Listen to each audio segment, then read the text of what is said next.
Good morning everyone. অন্য এটা নতুন চাকৰি আপডেট লৈ আহিছোঁ। ষ্টেট বেংক অফ ইণ্ডিয়াত নতুনকৈ CBOৰ কাৰণে ভেকেঞ্চি খালী হৈছে।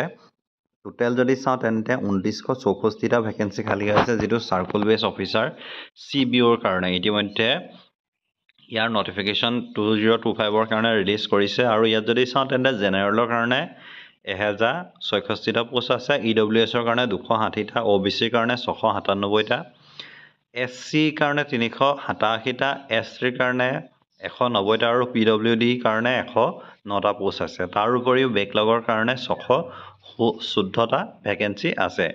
ইয়াৰ কাৰণে যদি চাওঁ তেন্তে বয়সৰ সীমা 21 বছৰৰ পৰা 30 বছৰৰ ভিতৰত আবেদন কৰিব পাৰিব 30/4/2025ৰ মতে। অৰ্থাৎ জেনেৰেল, OBC আৰু ST STৰ কাৰণে এইটো লিমিটৰ ভিতৰত হ'ব লাগিব। তাৰ উপৰিও ৰিলেক্সেশ্যন থাকিব ৰিজাৰ্ভেশ্যন কেটেগৰীৰ কাৰণে। এতিয়া যদি আমি চাওঁ তেন্তে ইয়াৰ কাৰণে কি প্ৰয়োজন হ'ব, বেচিলৰ ডিগ্ৰীৰ প্ৰয়োজন হ'ব। আৰু যদি আপোনালোকে বেচিলৰ ডিগ্ৰী কৰিছে তেন্তে ইয়াৰ কাৰণে আপোনালোকে ইলিজিবল হ'ব। ইয়াৰ কাৰণে এপ্লিকেশ্যন ফিজ যদি চাওঁ তেন্তে 750 জেনেৰেলৰ কাৰণে, OBCৰ কাৰণে, EWS কেণ্ডিডেটৰ কাৰণে। আৰু তাৰ উপৰিও SC ST PWD কেণ্ডিডেটৰ কাৰণে কোনো ধৰণৰ এপ্লিকেশ্যন ফিজ নাই। আৰু ইয়াৰ যিটো এপ্লিকেশ্যন ফিজটো আপোনালোকে আপোনাৰ ডেবিট কাৰ্ড, ক্ৰেডিট কাৰ্ড বা নেট বেংকিং নতুবা UPI যোগেদিও কৰিব পাৰিব। এতিয়া আহিলে ইয়াৰ যিটো চিলেকশ্যন প্ৰচেছটো যি চাৰ্কুল বেছ অফিচাৰৰ কাৰণে হয়, সেইটো 3টা ষ্টেজত হ'ব। ফাৰ্ষ্ট এটা ৰিটেন টেষ্ট, তাৰপিছত স্ক্ৰিনিং টেষ্ট, তাৰপিছত ইণ্টাৰভিউ। 3টা টেষ্টত হ'ব। তাৰ পাছত থাকিব ডকুমেণ্ট ভেৰিফিকেশ্যন আৰু মেডিকেল এক্সামিনেশ্যন। মেডিকেল এক্সামিনেশ্যন আৰু ডকুমেণ্ট ভেৰিফিকেশ্যনটো বাৰু ইমান টাফ নহয়। নেক্সট যদি চাওঁ, ইয়াত কোনো ধৰণৰ নিগেটিভ মাৰ্কিং নাথাকে আৰু এক্সাম যিটো হয় সেইটো কম্পিউটাৰ বেছ টেষ্ট হ'ব।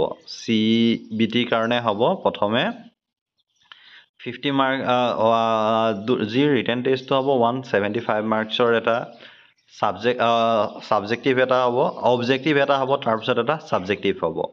ইয়াত যদি আপোনালোকে চাবলৈ যায় তেন্তে ইয়াত চাই ল'ব পাৰে অবজেক্টিভৰ কাৰণে কিমানকেইটা কুৱেশ্যন আহিব। আৰু ইয়াৰ যিটো এক্সামটো 2 ঘণ্টা 30 মিনিট থাকিব।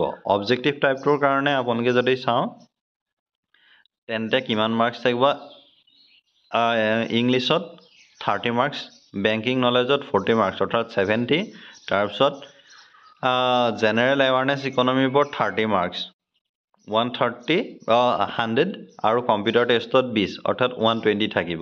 আৰু তাৰ উপৰিও থাকিব ডেছক্ৰিপটিভত 50 অৰ্থাৎ টোটেল 170 মাৰ্কছৰ হ'ব। ইয়াৰ কাৰণে যিটো পে চেলাৰীটো 48,450 পৰা 85,920ৰ ভিতৰত হ'ব। ইয়াৰ কাৰণে এপ্লাই আবেদন ইতিমধ্যে 9 তাৰিখৰ পৰা আৰম্ভ হৈছে। ইয়াৰ কাৰণে যদি আপোনালোকে বিচাৰে বা এলিজিবল হয় তেন্তে 9/5/2025ৰ পৰা আবেদন কৰিব পাৰিব 29/5/2025লৈকে। আৰু ইয়াৰ যিটো এক্সামটো হোৱা চান্স আছে মেবি জুলাই। বৰ্তমান চিটুৱেশ্যনটোৰ ওপৰত ডিপেণ্ড কৰি জুলাই হ'ব লাগে। যদি অলপ কিবা হয় তেন্তে নেক্সট ডেট চেঞ্জ কৰিব পাৰে, তাৰ আপডেট আপোনালোকক জনাই দিম। চ' ইমানেই আছিলে ভিডিঅ'টো। ভাল পালে লাইক কৰিব, শ্বেয়াৰ কৰিব আৰু আমাৰ হোৱাটছএপ গ্ৰুপ বা আমাৰ টেলিগ্ৰাম গ্ৰুপত জইন হ'ব বিচাৰিলে ডেছক্ৰিপশ্যনত লিংক দিয়া আছে, তাৰ পৰাই জইন হৈ ল'ব পাৰিব। ধন্যবাদ।